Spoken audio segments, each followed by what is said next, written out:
पद्म पुराणम सृष्टि खंडम सप्तरिंशोदो अध्याय। 37वां अध्याय। अन्नदान महात्म्य वर्णन प्रसंग में राम कथा वर्णन। पुत्र के मृत हो जाने वाले ब्राह्मण से राम का संवाद। शूद्र तापस के पास राम का जाना। शूद्र तपास वध।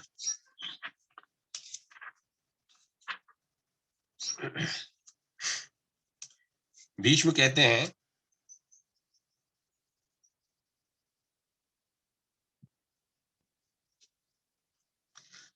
हैं, आपने पुराण सम्मत सभी कथाएं कही हैं। श्वेत राजा ने गुरु को जो ब्रह्मांड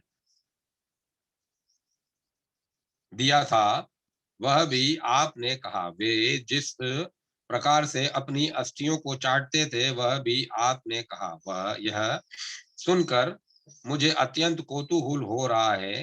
हे द्विज, उन्होंने अन्नदान रहित अन्य प्रकार का दान क्यों किया था? पृथ्वी के किस किस राजा ने अन्नदान द्वारा स्वर्ग गमन किया था? मैं वह श्रवण करना चाहता हूँ। सभी यज्ञ अन्न मूलक हैं। महात्मा श्वेत राजा की मति क्यों नष्ट हो गई थी कि उन्होंने अन्नदान ही नहीं किया? क्या ऋषिगण ने उनको यह पथ प्रदर्शित नहीं किया?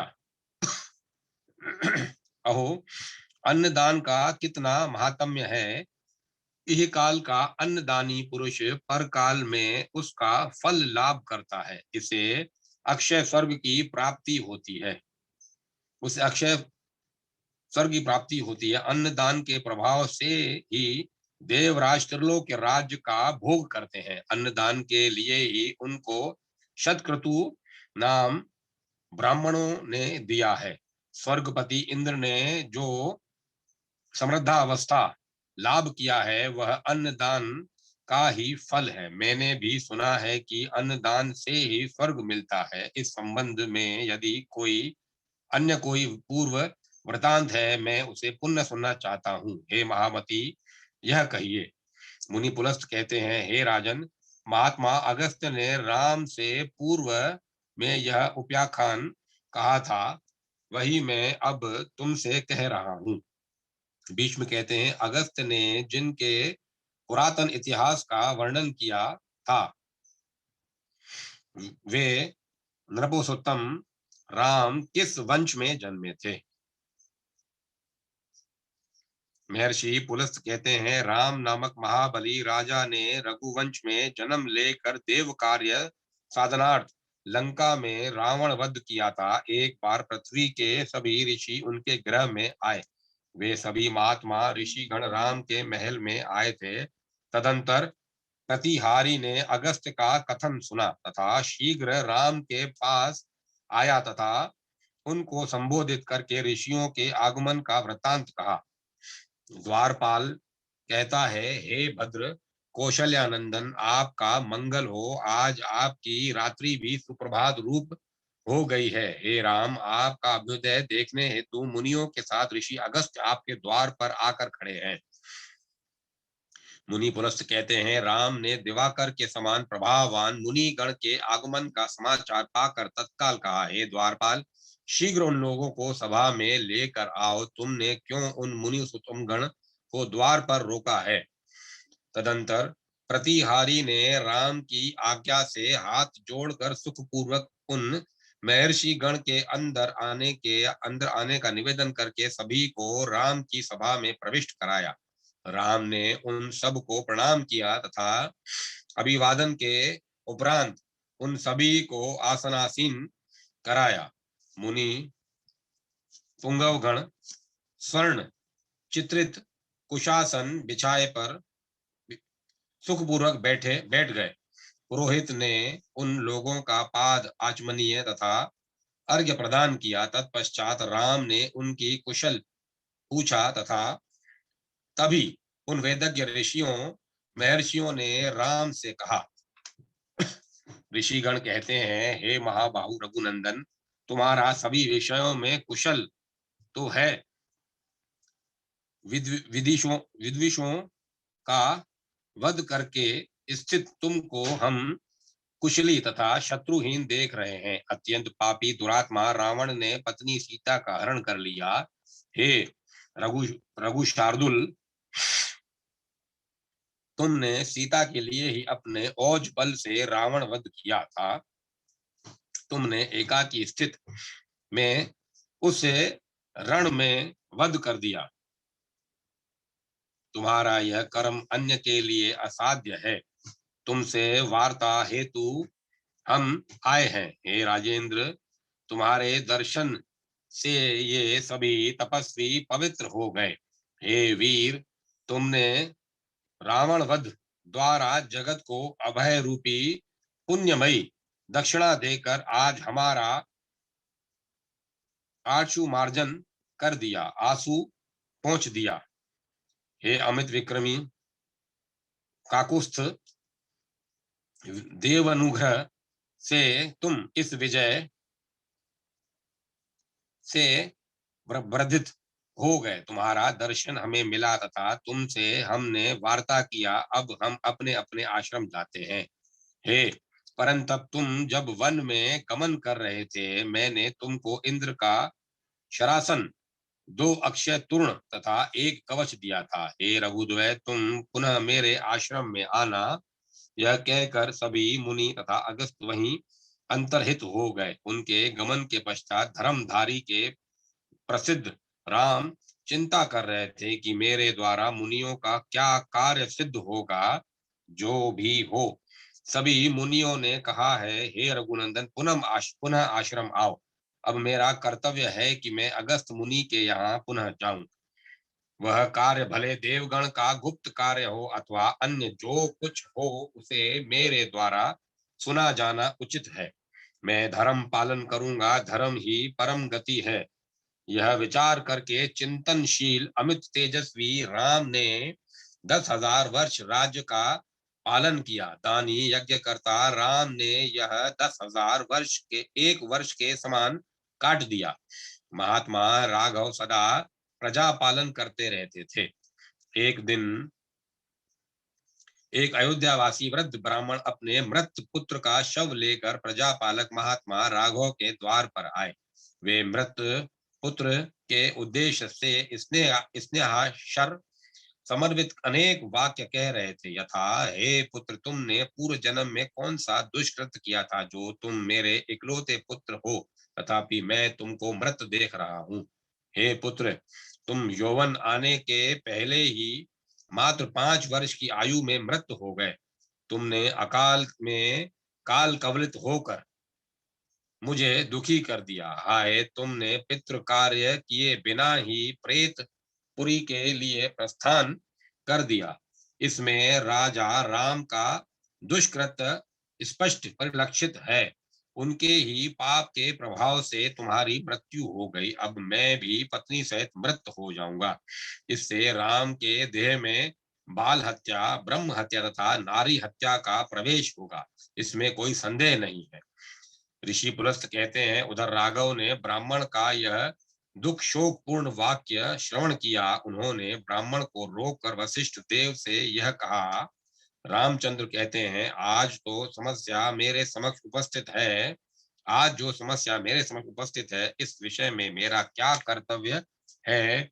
ब्राह्मण का वाक्य सुनकर क्या मैं अग्नि में प्राणों की आहुति प्रदान करूं, किंवा पहाड़ के नीचे कूदूं। इनमें से किस कार्य से मेरी शुद्धि होगी।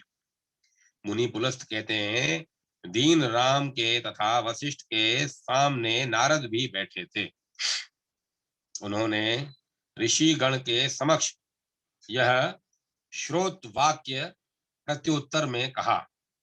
देव ऋषि नारद कहते हैं, हे राम, जिस प्रकार यह बालक अकाल में मृत हो गया, उसका कारण सुनो। पूर्व सतयुग में यह नियम बना था कि ब्राह्मण ही तप करेंगे, क्षत्रिय, वैश्य तथा अन्य वर्ण तप नहीं करेंगे। हे राघव, उस समय क्षत्रिय, वैश्य आदि भी कोई भी अब्राह्मण तप नहीं करता था, अतः सब चिरंजीवी थे।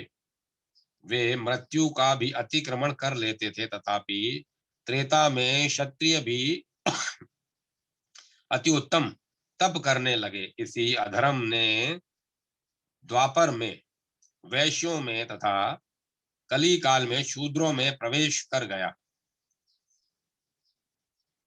उथच युग भेद से असमुभूत यह अधर्म अबाधित रूप से समाज में फैल गया एवं विध युग भेद से क्षत्रिय तदंतर वैश्य तथा क्रमशः शूद्र भी तपस्या में प्रविष्ट हो गए। कली काल में अधर्म 3 पाद तथा धर्म 1 पाद रह गया। इससे पूर्व अर्थात वर्तमान त्रेता में क्षत्रिय के तप करने के कारण अधर्म 1 पाद प्रतिष्ठित हो गया। इससे ब्राह्मण गण भयभीत हो गए। तत्पश्चात वैश्यों के तपश्चरण के कारण द्वापर में अधर्म का 2 पाद आविर्भूत हो गया। इस प्रकार त्रेता द्वापर में क्षत्रिय एवं वैश्य आदि के तपश्चरण के कारण यह तपश्चरण धर्म होने का भी धर्म के प्रतिकूल होकर प्रतिष्ठित हो गया। हे राजन, पुनः कली नामक शेष युग में प्रवृत्त होने पर अधर्म एवं अनर्थ अत्यंत वृद्धिगत हो गया। इस कली काल में शूद्र भी तप करते हैं, तथापि हे राजन, संप्रति इस त्रेता युग में ही एक दुर्बुद्धि शूद्र आपके राज्य में उग्र तप कर रहा है। तभी यह बालक अकाल में मर गया। हे राजसिंह राम, जिस राजा के राज्य में अधर्मानुष्ठान होता है, किंवा दुर्बुद्धि मानव जिसकी नगरी में यह अकार्य करता है, वह शीघ्र नरकगामी होता है तथा वह नरक में प्रलय काल तक रहेगा। राजा इस पाप का चौथाई भोग करता है।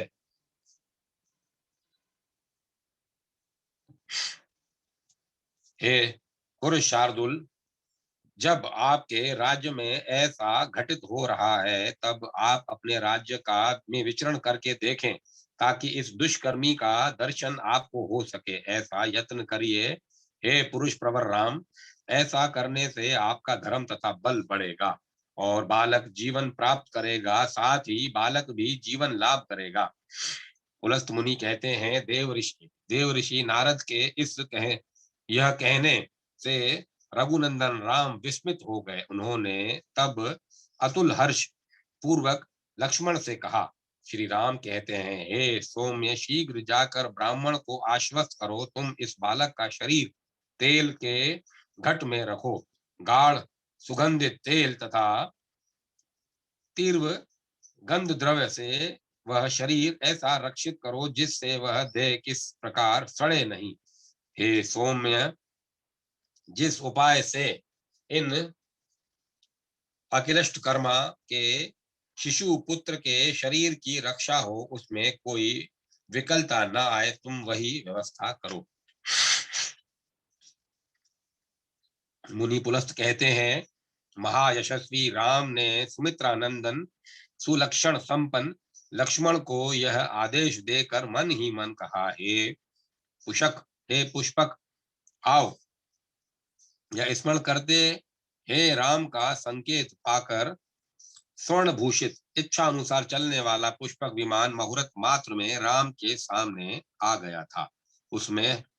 उसने हाथ जोड़कर कहा, हे राजन, मैं आपका किंकर सामने उपस्थित हूँ। हे नरनाथ, आज्ञा करें। पुष्पक का यह मनोज्ञ वाक्य सुनकर राम ने महर्षियों का अभिवादन किया तथा पुष्पक पर बैठ गए। उन्होंने धनुष, 2 तरकस तथा महाप्रभावान खड्ग लिया था। उन्होंने अयोध्या रक्षणार्थ लक्ष्मण तथा भरत को वहीं छोड़ा तथा शूद्र तपस्वी की खोज में समाहित मन से पश्चिम दिक की ओर पुष्पक से चल पड़े। उस दिक में खोज करके वे हिमछादित उत्तर दिशा में पहुंचे। तदंतर राजा रामचंद्र वहां से सभी विषयों के में शुद्राचार युक्त दर्पण के समान निर्मल पूर्व दिशा में गए तथा उस देश का दर्शन करने के अनंतर रघुनंदन दक्षिण देश में आए। वहां उन्होंने एक पर्वत के उत्तर पार्श्व में एक विशाल सरोवर देखा। वहां रामचंद्र देखते हैं कि उस सरोवर में एक व्यक्ति महज तप कर रहा है। उस भयानक तपस्वी का मुख अधो दिशा में लटका है। राम उस तपस्वी के समक्ष गए तथा उन्होंने कहा, हे अमर प्रभ, तुम धन्य हो। हे दृढ़ निश्चयी, तुम अत्यंत वर्धित तपस्वी हो। किस योनि में तुम्हारा जन्म हुआ? मैं दशरथ नंदन राम हूँ। कौतूहल के कारण तुमसे पूछ रहा हूँ, इसीलिए यह अध्यवसाय कर रहे हो। क्या तुम्हारी स्वर्ग तथा अथवा अन्य कामना है? हे तपस्वी, तुम्हारी इस तपस्या की अभिसंधि क्या है? मैं यह सब श्रवण करना चाहता हूँ। क्या तुम ब्राह्मण हो अथवा दुर्जय क्षत्रिय हो, किंवा तृतीय वर्ण वैश्य अथवा शूद्र हो?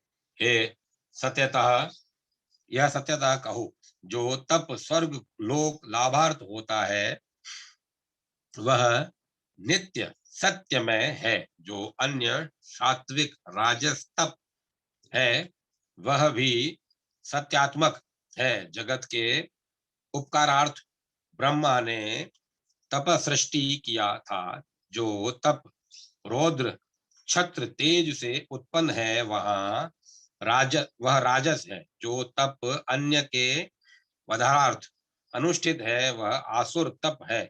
जो व्यक्ति तपस्या प्रसंग में भगवतः शोणित लिप्त अपने अंगों का उपनयन करे तथा पंचाग्नि साधन करे उसे सिद्धि लाभ होता है अथवा मृत्यु मिलती है। तुम्हारी तपस्या आसुर तपस्या है। इससे यह प्रतीत हो गया तुम ब्राह्मण नहीं हो।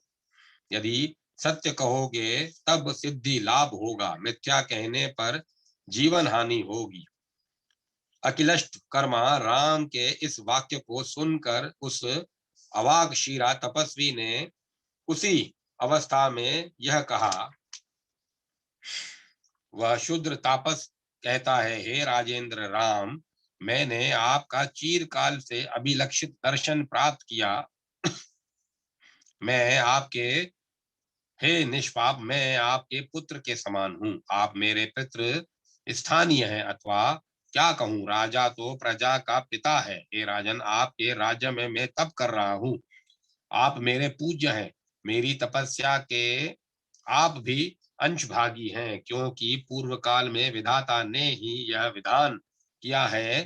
हे पार्थिव, इस तप से उससे ऐसा नहीं है कि केवल मैं ही धन्य हूँ। हे राम, इससे आप भी धन्य हैं, क्योंकि आपके राज्य में तपस्वी लोग तपस्या द्वारा आपसे सिद्धि लाभ की आशा करते हैं। आपने पूछा, किस योनि में तुम्हारा जन्म है? इसका उत्तर है कि मैं शूद्र योनि में जन्मा हूँ तथा उग्र तप में प्रवृत्त हूँ। हे सुव्रत राम, मैं अपने शरीर में देवत्व लाभ की कामना कर रहा हूँ। हे राजा राम, मैं देवलोक पाना चाहता हूँ, मैं झूठ नहीं बोल रहा हूँ। हे काकुत्स्थ हे काकुत्स्थ आप मुझे शूद्र जाने, मेरा नाम शंभुक है। जब शूद्र ने कहा तब काकुत्स्थ राम ने मयान से मनोज्ञ प्रभ विमल खड़ग निकाल कर उसका सिर काट दिया। शूद्र के मृत होने पर अग्नि इंद्र आदि देवता साधु साधु कहते हुए पुनः पुनः राम की प्रशंसा करने लगे। उस समय सुगंध में देवी पुष्पों की महती वर्षा आकाश से होने लगी। वे पुष्प राघव के चतुर्दिक गिरने लगे। देवताओं ने प्रसन्न होकर विज्ञ प्रवर राम से यह कहा। देवता कहते हैं, हे रघुनंदन, यह आपने देव कार्य संपन्न किया है। हे महाव्रत, आप अभिष्ट वर मांगिए। ऋषि पुलस्त कहते हैं, देवताओं का कथन सुनकर सुस्माहित राघव ने हाथ जोड़कर सहस्त्राक्षर इंद्र से कहा।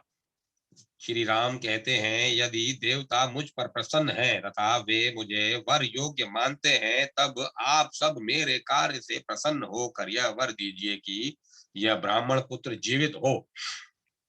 आप लोगों से मैं यही अभिष्ट वर चाहता हूँ।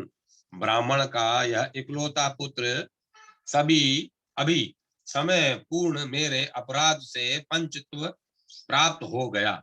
द्विज मेरे गुरु हैं, मैंने उनके पुत्र के जीवन दान का वचन दिया था। आप सबका मंगल हो। आप लोग बालक को प्राणदान कीजिए। ऐसा हो जाने से मैं मिथ्याभाषी नहीं कहा जाऊंगा। मेरी 1/4 अथवा आधी आयु से इसे प्रदान करके जीवित करें। 1 कोटि वर से यही श्रेष्ठ एवं अभिष्ट वर मैं मांगता हूँ। ऋषि पुलस्त कहते हैं, हे देव प्रवर, लोग प्रीति युक्त राघव का कथन सुनकर प्रेम पूर्वक राम से कहने लगे। देवगण कहते हैं, हे काकुत्स्थ निवृत्त हो जाएं। ब्राह्मण का इकलौता पुत्र जीवित होकर बंधुगण के साथ है। हे परंतप, आपका मंगल हो। आपने जैसे ही शूद्र का वध किया था, उसी क्षण वह बालक सहसा जीवन युक्त हो गया। हे परंतप, हम आपका श्रेय साधन करेंगे। चलिए हम अगस्त्य आश्रम जाकर उन महामुनि का दर्शन करें। रघुनंदन ने कहा, यही हो। तदंतर उन्होंने देवगण का कथन स्वीकार किया तथा हेम भूषित पुष्पक पर बैठ गया। 37वां अध्याय समाप्त। अष्टत्रिंशो अध्याय। राम का अगस्त्य आश्रम गमन। अगस्त्य आश्रम में राम का दिव्य आभरण दान वर्णन। आभरण प्राप्ति के संबंध में राम अगस्त्य संवाद। अगस्त्य के श्वेत राजा से कंकण प्राप्ति का वर्णन। मुनि पुलस्त कहते हैं, तदंतर देवता अपने अपने विमान पर बैठकर चले गए। राम भी शीघ्र कुंभुज अगस्त के तपोवन की ओर गए। उन्होंने विचार किया कि भगवान अगस्त्य ने पूर्व काल में मुझे दर्शन देने मेरी सभा में आए थे तथा पुनः मुझे अपने आश्रम में जाने हेतु कहा था। तभी आज देवगण के आदेश से उनकी कार्य सिद्धि हेतु उनके आश्रम जाकर देव दानव पूजित महामुनि का दर्शन करूंगा। वे मुनि प्रवर संतुष्ट होकर मुझे ऐसा उपदेश प्रदान करेंगे जिससे पुनः मैं मृत्यु लोक में कभी दुखी न हो सकूं। मेरे पिता दशरथ, जननी कौशल्या थी। सूर्यवंश में मेरा जन्म हुआ, तथापि मैं इतना दुखी हूं। राज्य काल में मेरा निवास पत्नी एवं छोटे भाई के साथ वन में था। उस पर रावण ने मेरी पत्नी का हरण कर लिया। मैंने सहायता सहित होकर भी महासागर पार करके रावण की पुरी को घेर कर उसका कुलक्ष्य किया। मैंने सहायता रहित होकर भी महासागर पार करके रावण की पुरी को घेर कर उसका कुलश्रय किया। तभी मैं सीता को देख सका, उसका त्याग किया। पुनः देवताओं के समक्ष अग्नि परीक्षा द्वारा शुद्ध जानकर जानकी को प्रेम पूर्वक घर लाया। तदंतर लोकापवाद से सीता का पुनः त्याग किया। वे देवी वन में निवास करती हैं। मैं अयोध्या में रहता हूँ। मैं उत्तम वंश में उत्पन्न हूँ।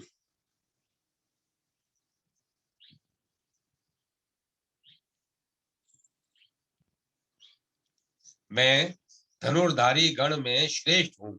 मैंने अत्यंत दारुण दुख पाया, तथापि इतने पर भी हृदय विदीर्ण नहीं हो गया। विधाता ने निश्चित रूप से वज्र सार से भी सार भाग से मेरा निर्माण किया होगा। वज्र सार के भी सार भाग से मेरा निर्माण किया होगा। मैं ब्राह्मणों के आदेश से अभी भी भूमंडल में घूमता रहता हूँ। मैंने उस पापी शूद्र तपस्वी को नष्ट कर दिया। मैं जगत के हित में रत तथा सबके नमस्कार योग्य इन ऋषियों का दर्शन करूंगा।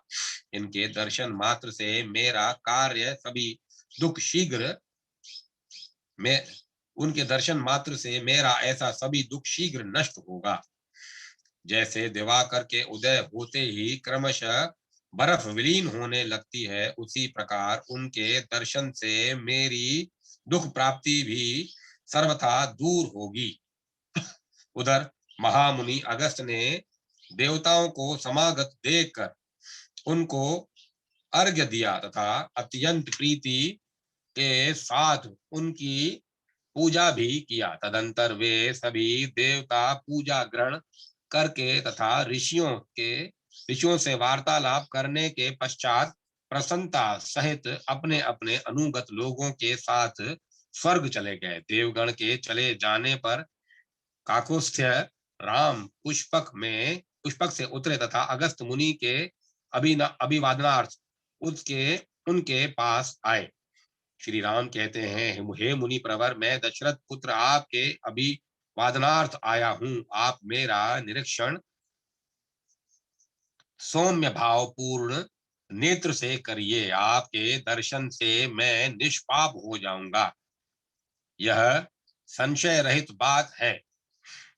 महर्षि पुलस्त कहते हैं, राम ने यह कहकर पुनः मुनिवर का अभिवादन किया तथा भृत्यों मृगों तथा मुनि पुत्रों का कुशल पूछा। तदंतर है कहा, मैं शूद्र तपस्वी का वध करके आपके दर्शन की अभिलाषा में यहाँ आगमन किया है। महर्षि अगस्त कहते हैं, हे रघुवर, हे जगतवंद सनातन, आपका स्वागत है। हे काकुस्थ्य, आपके दर्शन से मैं मुनियों सहित पवित्र हो गया। हे रघु शार्दुल, आपके निमित्त यह अर्घ्य दे रहा हूँ, ग्रहण कीजिए, ग्रहण करिए। हे महाघुति हे महाघुति नर शार्दुल, आपका शुभागमन हमारे भाग्य से ही हो सका है। हे शत्रुहंता, आप अनेक उत्तम गुणों से युक्त नित्य बहुत लोगों से मान्य है, अतः आप हमारे हृदय में स्थित तथा पूज्य हैं। देवगण आपको शूद्रघाती कहते हैं। वे यह भी कहते हैं कि ब्राह्मण के पुण्य से आपने उनके शिशु को जीवित कर दिया। हे प्रभु, आप यहाँ आकर बैठिए। हे राघव, उसके अनंतर प्रभात काल में पुष्पक पर बैठकर आप अयोध्या जाएं। हे महामती, ये दिव्य आभरण विश्वकर्मा का एक उत्तम निर्माण है। हे सौम्य, आप तो अपने दिव्य देह द्वारा ही अपने तेज से ज्वाजल्यमान है। हे राजेंद्र, यह ग्रहण करके आप मेरा प्रिय संपन्न करें। हे राघव, यह ग्रहण करके आप मेरा प्रिय संपन्न करें। हे राघव, लब्ध पुरुष वस्तु में पुनः दान करने से उत्तम महाफल होगा, यह कहा गया है। आप तो इंद्रादि सुर श्रेष्ठ लोगों का भी परित्राण करने में समर्थ हैं, अतः मैं आपको यह यथाविधि दान करूंगा। हे नरश्रभ, आप ग्रहण करिए। ऋषि पुलस्त कहते हैं, इच्छावकु कुल महारथी राम ने अपने कुल धर्म का स्मरण करते हुए करबद्ध होकर मुनिसुत्तम से तब कहा। श्री रामचंद्र कहते हैं, हे मुनिवर, मैं दशरथ पुत्र राम आपसे दान नहीं ले सकता। आपसे प्रतिग्रह लेना मेरे लिए गर्हित होगा। जानते तथा समझते एक क्षत्रिय व्यक्ति ब्राह्मण से कैसे प्रतिग्रह ले सकता है? मैं कैसे विप्र द्वारा प्रदत्त वस्तु ग्रहण करूं? इस विषय में उपदेश दीजिए। हे महामुनि, मैं सपुत्र ग्रस्त तथा समर्थ हूँ। मैं आपदा में भी आक्रांत नहीं हूँ। तब प्रतिग्रह कैसे ले सकता हूँ? मेरी पत्नी दीर्घ काल पूर्व नष्ट हो गई। मेरी अन्य पत्नी नहीं है। इस संसार में मैं दोष भागी हूँ, इसमें संशय नहीं है। क्षत्रिय तो दुखी स्थिति में भी प्रतिग्रह लेने पर दोष भागी होता है। यह मनु का कथन प्रमाण रूप है। उन मनुदेव का कथन है कि वृद्ध माता पिता, साध्वी भार्या, शिशु पुत्र आदि ये सैकड़ों अकार्य कर दें तब भी उनका भरण पोषण करें। हे विप्र प्रवर, मैं आप द्वारा प्रदत्त प्रतिग्रह नहीं ले सकता। हे सुर पूजित, आप मुझ पर क्रोध न करें। अगस्त्य ऋषि अगस्त कहते हैं, हे पृथ्वी पति, राजाओं का प्रतिग्रह लेने में दोष नहीं होता। हे राघव, आप त्रिलोक को तार सकने में समर्थ हैं। मैं ब्राह्मण एवं तपस्वी हूँ। हे राम, मेरा उद्धार करिए। मैं नराधिप, मैं सविधि प्रदान करता हूँ, आप ग्रहण करें। श्री राम कहते हैं, हे विप्र, विज्ञ क्षत्रिय किस प्रकार ब्राह्मण प्रदत्त वस्तु ले सकता है, यह आप ही बताएं। अगस्त्य मुनि कहते हैं, पूर्व काल में पुरातन सृष्टि विलीन होने पर सतयुग जब प्रवृत्त हो गया, तब प्रजाजन राजा सहित राजा रहे थे।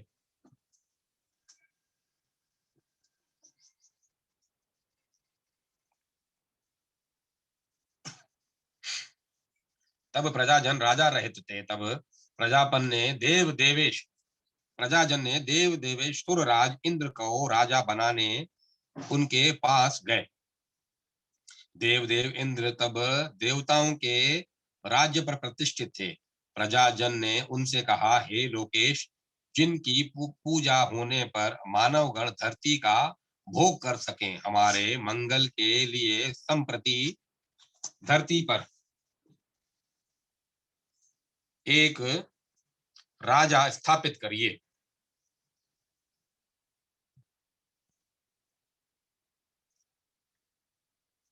परंतु जब इंद्र ने कोई उत्तर नहीं दिया, तब देव प्रवर ब्रह्मा ने इंद्र सहित सभी लोकपालों को बुलाकर कहा कि आप लोग इस विषय में अपना तेजो भाग लगाओ। हे नृप, तब लोकपालों ने अपने अपने तेज का चतुर्थांश प्रदान किया। ब्रह्मा ने भी अपने तेज से उस चतुर्थांश को अक्षय दिया।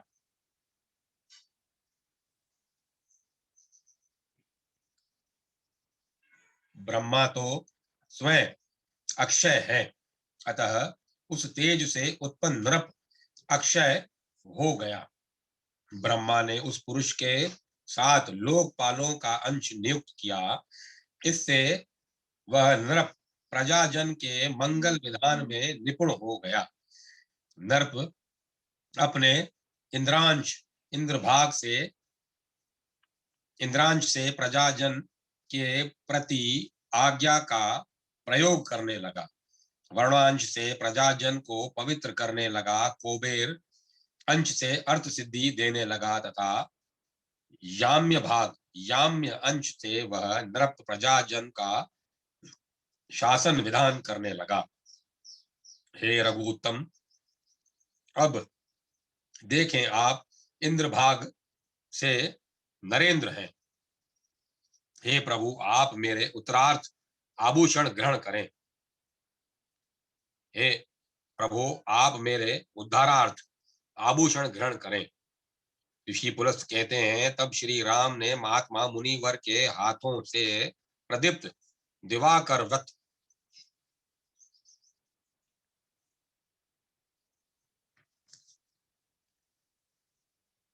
दिव्य आभूषण ले लिया। पर विरघन राघव ने अगस्त के हाथों से आभरण लेकर उनको देखा तथा पुनः पुनः विचार करने लगे कि यह आभरण आमल की फल के समान विचित्र मुक्ता संयुक्त है। उसे जाम्बूनद स्वर्ण से निबद्ध किया गया है। यह वज्र, हीरा, विदुर्म, मूंगा, नील, नीलम, पद्मराग, गोमेद, वैदुर्य तथा पुखराज द्वारा जड़ित तथा सुविभक्त है। यह विश्वकर्मा का अलौकिक निर्माण है। आभरण देख देख कर राम प्रीति युक्त होकर पुनः पुनः यह विचार करने लगे कि मैंने ऐसे अलौकिक शोभायमान किसी रत्न को नहीं देखा था।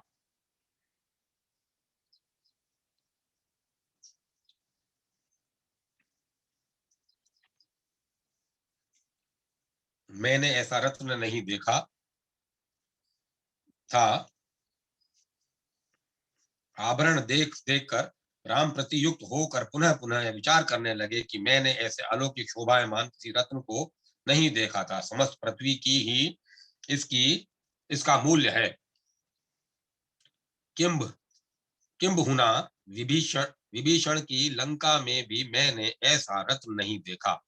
राम ने यह विचार करते हुए ऋषि से पुनः इस दिव्य रत्न में आभूषण से के मिलने का प्रसंग की जिज्ञासा करते हुए कहा। श्री राम कहते हैं, हे ब्राह्मण, यह अतीव अद्भुत रत्न राजा नहीं पा सकते।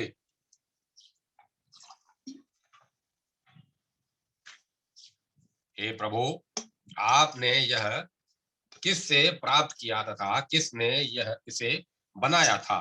हे महामती, मैं कौतूहल में भर कर यह पूछ रहा हूँ। हथेली पर यह रखते ही जो रत्न मात्र हथेली को प्रकाशित करे वह अधम तथा सर्वशास्त्र निंदित होता है।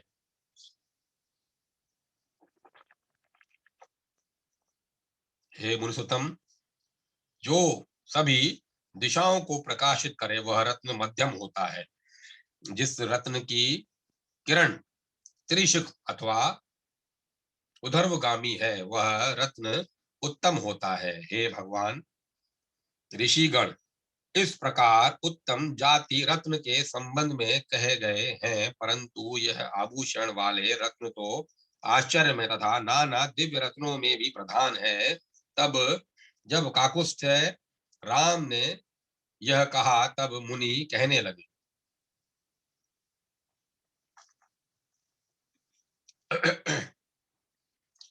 महर्षि अगस्त कहते हैं, हे राम, यह पुराव्रत त्रेता युग का है, उसे सुनो। यह महान प्रसंग है। द्वापर युग में मैंने इसे वन में देखा था। हे महाबाहु रघुनंदन, उस आश्चर्य वृतांत को सुनो। पूर्व में त्रेता में अत्यंत विस्तृत एक वन था। उसका परिमाण चारों ओर 100 योजन था। वह वन मृग व्याघ्रादि से रहित था। मैंने उस वन में उत्तम तपस्या करने हेतु गमन किया। उस वन का मध्य भाग सदा फल मूल पूर्ण एवं नाना वर्ण के प्रचुर शाक से युक्त था। यह उत्तम वन अत्यंत समृद्ध था। उसका मध्य भाग 4 योजन आयत था।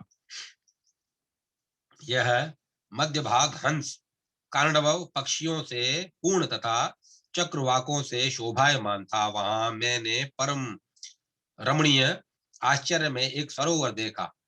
यह सरोवर चलते हुए कश्यपों से भरा तथा अनेक बगुलों की पंक्ति युक्त था।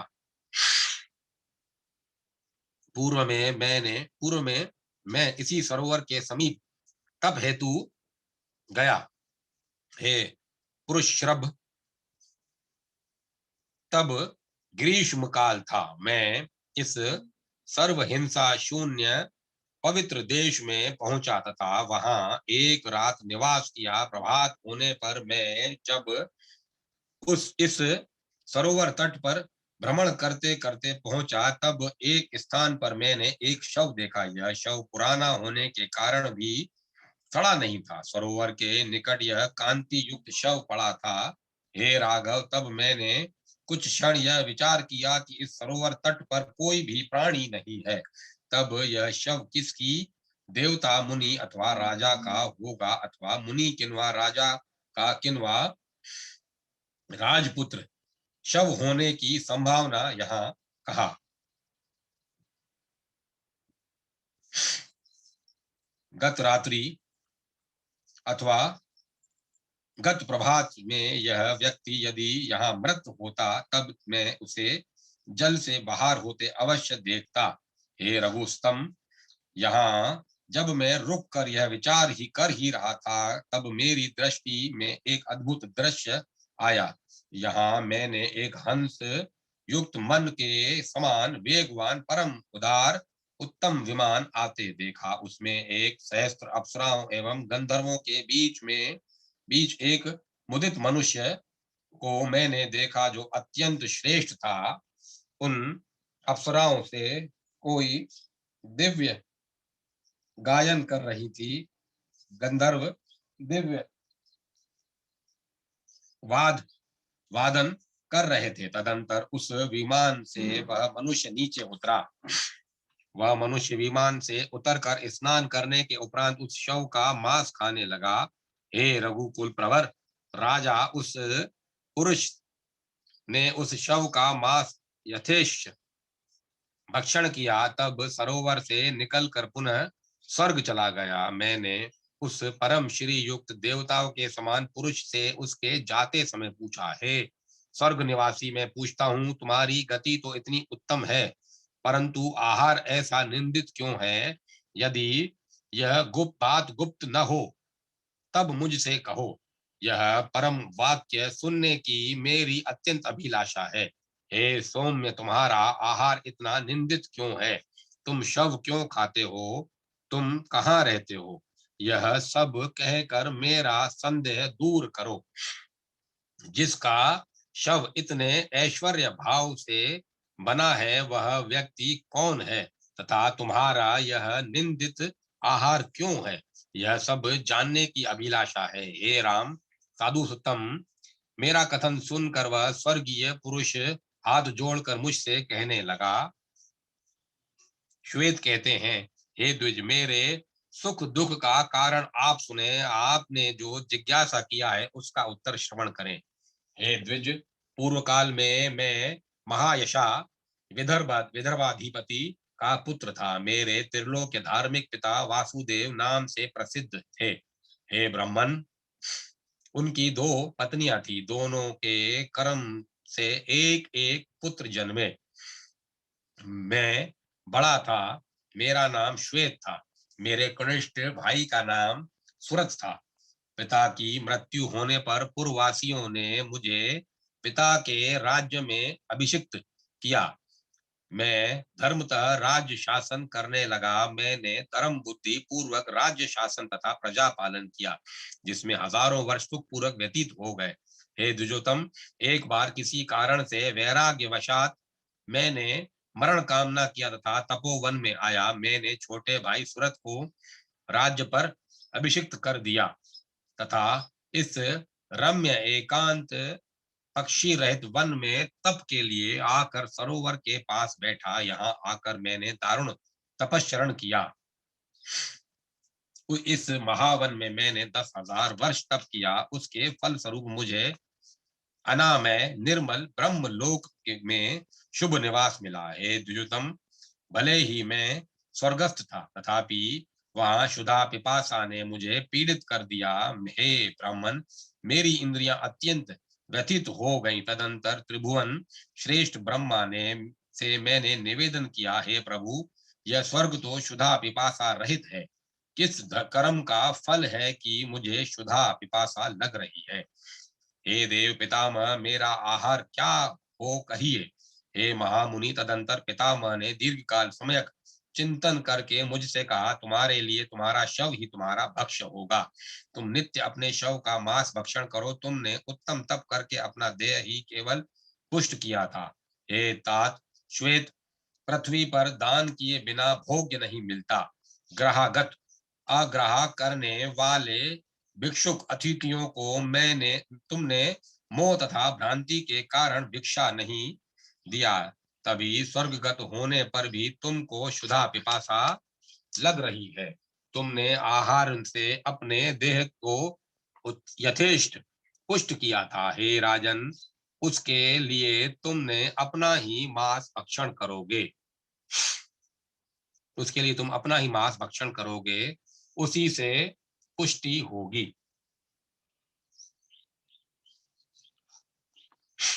ब्रह्मा द्वारा यह कहे जाने पर मैंने उनसे पूछा, हे विभो, मेरा कोई अन्य देह है ही नहीं। जब अपनी देह खा लूंगा तब वह शव समाप्त हो जाने पर देह के अभाव में क्या खाकर भूख निवृत्त करूंगा। खाद बिना क्षुधा निवृत्त नहीं होगी। अतएव यदि मेरा शव भक्ष्य हो जाए तब मेरी तृप्ति होती रहेगी। अतएव यदि मेरा शव भक्ष्य हो जाए तब मेरी तृप्ति होती रहेगी। तब ब्रह्मा ने मुझसे पुनः कहा, हे श्वेत, मैं तुम्हारे शव देह अक्षत करता हूँ। तुम्हारा शव नित्य पुष्ट होगा। जब तक 100 वर्ष पूरा नहीं होता तब तुम अपना मांस भक्षण करो। हे श्वेत, जब महात्मा भगवान अगस्त्य इस वन में आगमन करेंगे तब तुम्हारी इस कष्ट से मुक्ति होगी। वे मुनि तो इंद्रादि देवगण का भी उद्धार कर सकते हैं, तुम्हारा कुत्सित आहार से उद्धार करा देना उनके लिए कौन बड़ी बात है। इन महात्मा ने देवताओं का महत् कार्य किया है। उन्होंने सागर को जल रहित करके दानवों का नाश किया है। उन्होंने आदित्य से द्वेष करने वाले विंध्य पर्वत को बढ़ने से रोक दिया। ब्रह्मा कहते हैं, एक समय धरती दक्षिण की ओर ऊंची हो गई थी तथा त्रिलोक्य में भी विषम स्थिति उत्पन्न हो गई थी। गुरुत्व के कारण धरती लंबायमान हो गई। तब मैं देवगण के साथ अगस्त्य के पास गया।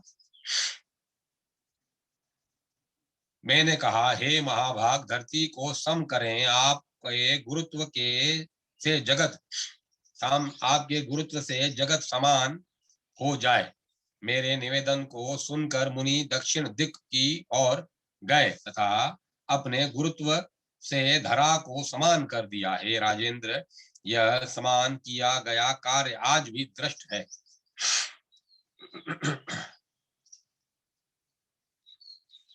राजा कहता है, मैंने देवादिदेव भगवान ब्रह्मा का वाक्य सुना तथा मैं अत्युत्तम अपने मांस का भक्षण करता हूँ। आज मुझे यह कुत्सित आहार करते 100 वर्ष पूर्ण हो गए हैं। हे विप्र, नित्य इस प्रकार भक्षण से भी शव का श्रेय नहीं हो रहा है। मेरी भी अत्यंत तृप्ति होती है। मैं अत्यंत संतप्त होकर उन मुनि का दिन रात चिंतन करता हूँ कि कब अगस्त देव इस वन में दृष्टिगत होंगे। इस प्रकार चिंता करते 100 वर्ष बीत गए। हे ब्राह्मण, निश्चित मुनि अगस्त का मुझे दर्शन होगा, जो मुझे गति प्रदान करेंगे। ब्राह्मण, कुंभ योनि अगस्त्य के बिना मेरी अन्य गति ही नहीं है। हे राम, जब मैंने उस राजा का यह कथन सुना तथा उसके घृणित आहार को देखा तब मैं अत्यंत कृपालु हो गया तथा विचार किया कि इस स्वर्गगत राजा को सुधा भोजी करके उसका यह कुत्सित आहार दूर कर दूंगा। यह विचार करके मैंने राजा से कहा, अगस्त्य मुनि, क्या करेंगे? मैं तुम्हारे इस कुत्सित आहार कलेश को दूर करता हूँ। हे महामती, तुम अपने मन प्रीति कर परम अभिष्ट को मांगो। तब उस स्वर्गगामी ने कहा, हे मुनिवर, मैं किस प्रकार से ब्रह्मा की बात को अन्यथा करूं, क्योंकि उन्होंने कहा था, मेत्रावणु नंदन कुंभ योनि अगस्त ने बिना कोई अन्य तुम्हारा अगस्त के बिना कोई अन्य तुम्हारा उद्धार नहीं कर सकेगा। हे ब्राह्मण, मेरे द्वारा न पूछे जाने पर भी पितामह ने यही कहा था। जब श्वेत राजा ने यह कहा तब मैंने भी उससे कहा, मैं ही तुम्हारे समक्ष आया हूँ, तभी तुम मेरा दर्शन पा सके, इसमें संशय नहीं है। तदंतर स्वर्गीय राजा श्वेत मुझे अगस्त जानकर दंडवत भूपतित हो गया। हे राम, तब मैंने उससे उठाकर पूछा, मैं तुम्हारा क्या करूं? राजा कहता है, हे ब्राह्मण, आज आप मेरा कुत्सित आहार रूप दुष्कृत से उद्धार करिए, जिससे आप द्वारा मेरा अक्षय स्वर्ग लोक निवास विहित हो। हे जगद्वंद। तदंतर राजा ने प्रतिग्रह देखकर कहा कि प्रतिग्रह लेकर आप मुझे अनुग्रहित करें। हे सौम्य द्विजोतम, अपने उद्धारार्थ मैं यह आभूषण आपको प्रदान करता हूँ। हे ब्रह्म ऋषि, आप प्रसन्न होकर दान ग्रहण करें। हे विप्र ऋषि, गो स्वर्ण धन वस्त्र भक्ष्य भोज युक्त करके यहाँ मैं इस सर्व कामप्रद आभरण को तथा सर्व भोग दान करता हूँ। हे द्विज, आप मेरे उद्धारार्थ यत्न करिए। मैं स्वर्गगत श्वेत राजा का यह वाक्य सुनकर दुखी हो गया।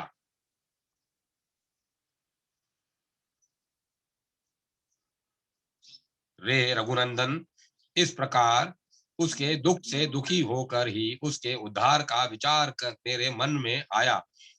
यह मैंने लोभवश होकर नहीं किया। हे राम, वह आभूषण जैसे ही मैंने ग्रहण किया, राजा श्वेत का वह मनुष्य देह रूपी शव नष्ट हो गया। हे भूपति राम, वह शव नष्ट होते ही राजा श्वेत राज ऋषि मूर्ति होकर परम आहार्दित परमार्थित हो गया तथा मेरी आज्ञा लेकर विमानारूढ़ होकर स्वर्ग चला गया। उसी ने मुझे यह इंद्र तुल्य शुभ आभूषण दिया था। हे काकोस्थ्य, इस प्रकार आपने इस प्रकार अपने उत्तरार्थ उस अद्भुत कर्मा विदर्भ राज श्वेत ने मुझे वे आभूषण प्रदान किया तथा पातक रहित हो गया। 38वां अध्याय समाप्त। अब मैं कथा को यहीं विराम देता हूँ। कल आगे आनंद